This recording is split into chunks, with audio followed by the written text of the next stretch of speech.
heavy, right? Yeah, you can feel it. What's up, everybody? It is Jinx from Complex News. We are on day 2 of the second year of ComplexCon out here in Long Beach, California. As you guys can see, we're sitting here with 2 very special guests, Kobe Bryant, Kendrick Lamar. How you guys doing today? How you doing? Fantastic. I'm doing all right, man. It's day 2, so I'm holding up. You guys are just getting here. You guys ready to hit the floor and see what's going on out there? Come on, man. This is my guy. Yeah, ready to rock. All right, you guys can do it together. You guys are both icons, right, in your respective fields. We're here today to talk about the evolution of that process of arriving. We look at you, Kobe, 8 to 24 is 2 different chapters, the way you came into the league, the way you finished your time in the NBA. Can you find distinct moments where you felt like, can you find a distinction between number 8 and number 24 for yourself? It's crystal clear to me because it's almost two different people in a sense. You know, of having a certain mentality of coming in the league where you're literally headhunting everyone, right? Because it's your time to establish yourself and say, no, I belong here, right? And so this, as a result, everybody must go, right? And then when you hit a certain maturity level, which is where 24, it becomes less about your self-domination. It becomes, how can I help others grow? Like, how can I lead a group of guys to get to a certain level as a group? And that's a really big distinction. Looking back on number 8, what would 24 say to number 8 in those early years? I think with 24 and his really old grandfatherly wisdom would say, just keep head hunting, because that's how I got to be number 24 in the first place. Word. Kendrick, for you, K-Dot into, I guess what we want to call now Kenny, Kung Fu Kenny. You're at a point now where the respect is there. Can you find a distinction point between those two personas, or are they different? Yeah, definitely. It's definitely a big difference. Saying what Kobe just said, K-Dot, this is me prepping myself as far as the lyrical ability and being able to go in the studio and say, you know what, I want to be the best wordsmith. Anybody that gets on this track, I have to just, annihilate, however that is, whether it's through rhyme schemes, whether it's through metaphors, whether it's just punchlines, whether it's just wordplay. And I didn't have the actual technique of songwriting then. And this where, this is the transition where Kendrick Lamar, Kung Fu Kenny. I look at Kung Fu Kenny as a master of the craft now. Now you have the ability to make songs and still have the wordsmith technique and intertwine it and have a composed mentality on how to approach music. Now you're just not connecting with people in the studio or your homies, you're connecting with people around the world universally. Is a desire to be great something that you walk in the game with, or is it something that you start to earn as you start to see your skills develop? You start feeling like, I got this, like I got something I can do. Or do you set out the moment you first pick up the rock, get in the studio and say, I'm gonna do this, I'm gonna be the best? For me, I set out immediately to be the best. I mean, it was a decision, right? And you can't, at what point do you say, okay, I have the skills that are good enough to be one of the best ever? How do you even know that, right? I think it has to be a quest from day one. This is a choice that you're gonna make, and the sacrifices that come along with that. But once you make that deal with yourself, that's it, there's no going back. It's a process and it's kind of gradual, but was there ever like a game or a point in practice, any point, personal, where you were like, oh, I'm here, this is... There was a practice, I was 18, and we were scrimmaging, and so it was myself, Derek Fisher at the time. You don't remember Travis Knight. Travis Knight was, and it was our second unit going against the first unit. So that was Nick Van Exel, Eddie Jones, Shaquille O'Neal, Elvin Campbell. And so on my second unit team was a player named Corey Blunt. And so the score was tied. The game goes to 7, 6-6, right? I get doubled. I pass the ball to Corey Blunt. Corey Blunt takes the shot from the corner, misses it, ball bounces long. Nick goes down, lays it up, first team wins. And so I start flipping tables, throwing chairs. I let Corey have it. And Corey's like, hey, man, it's just a game. I'm like, man, it's not a game. And I went back in the locker room, and I was like, man, I might be cut a little different. Maybe this is just a game, but I can't get over it. It's not, why can't I get over this thing? Like, they left, went home. I'm still thinking about it the next day. I'm like, all right, well, maybe I'm a little different. So that's not so much as I've arrived here, but it's more like I care about this a little bit more than everybody else. And in that sense, I arrived. Yeah. Dope. Mine's probably a little bit different than that. Mine's come from a standpoint where, after so long of spitting raps to your homies and your friends and in the neighborhood and being in the studio, you kind of feel that, you know, this is all you know and this is your audience, especially being in Compton. You know, it's a small city.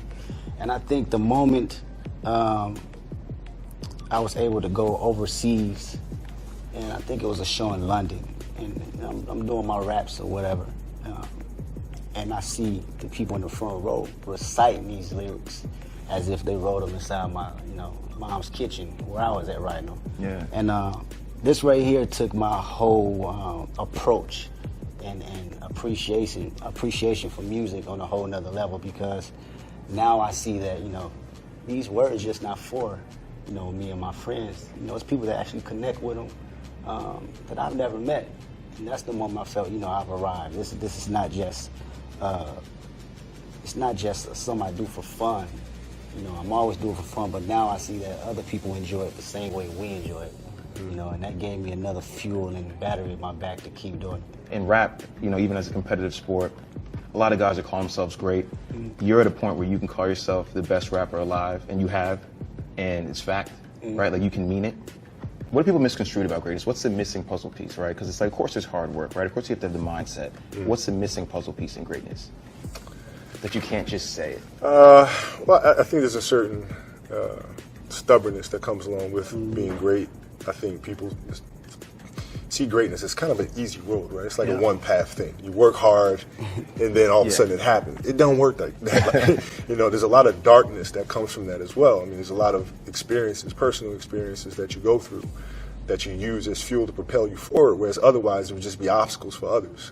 It might even prevent them from going forward, right? Whereas for us, I mean, those moments do nothing but fuel us even more. Exactly. So there's a lot of, you know, the anxiety, right, the fear, the anger, all of that stuff plays a significant part in it, just as much as love does.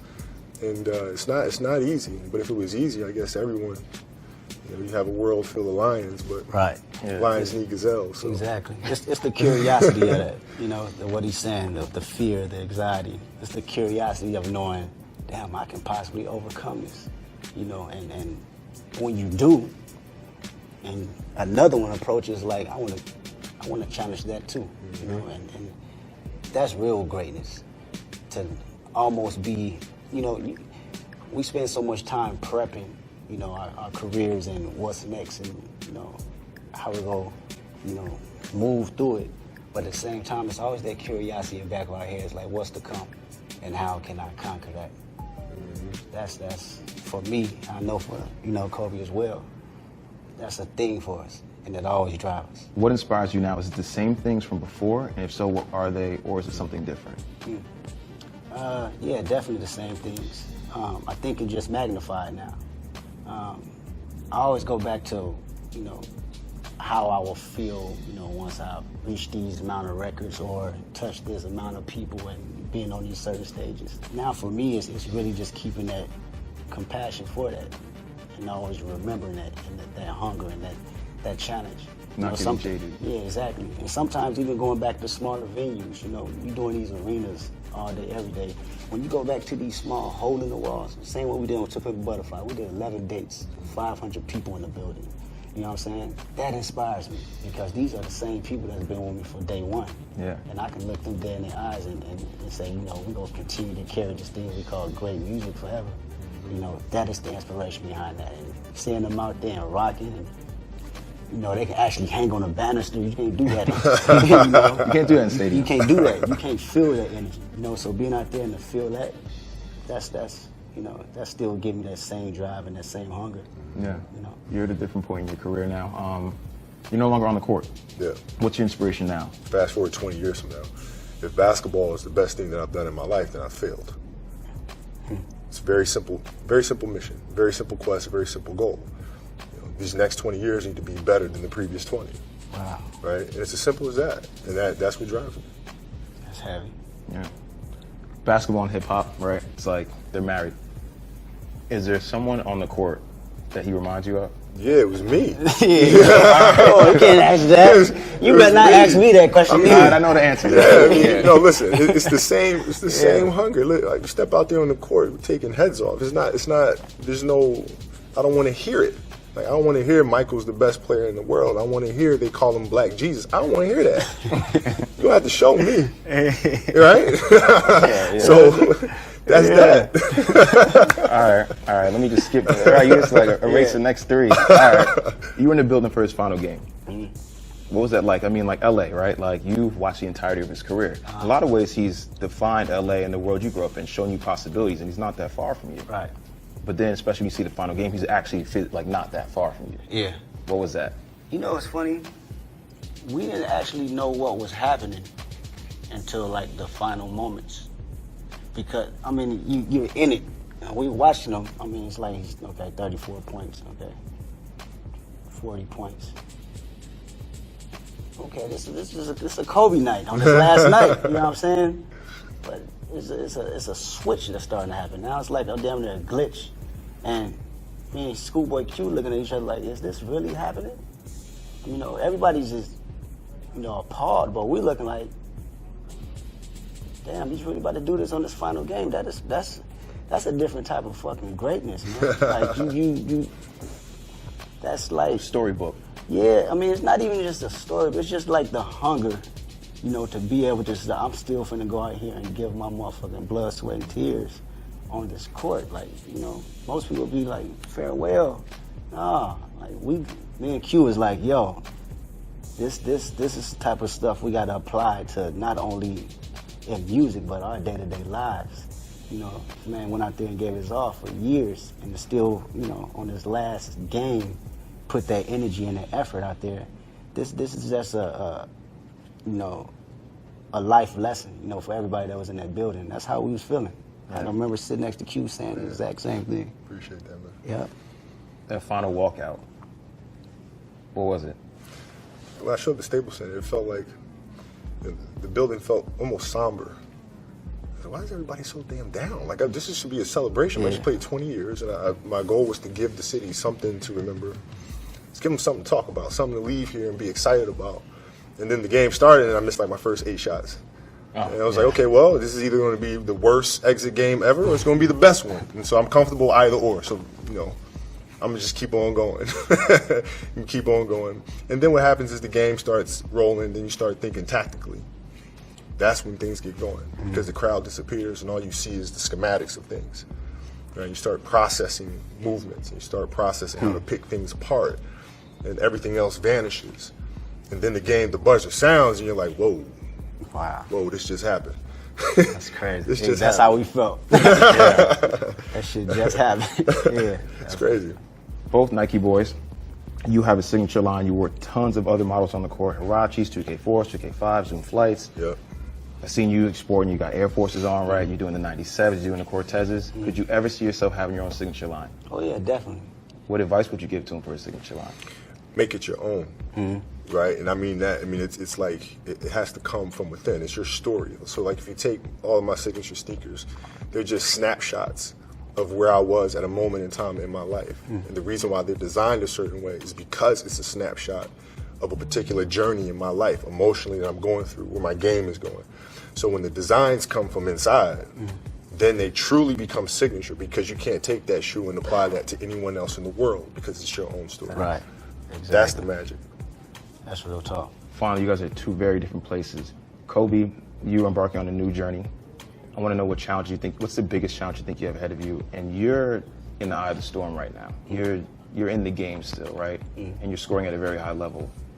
I think sometimes people can look at you and think, well, he's good, right? Like, he's up there. But those are new challenges. What's the biggest challenge ahead of you? More time in a day. That's real. To do more. Yeah. At the level I'm at, you know, on a music level, it's opened up so many different avenues as far as business. But I always want to keep the music first.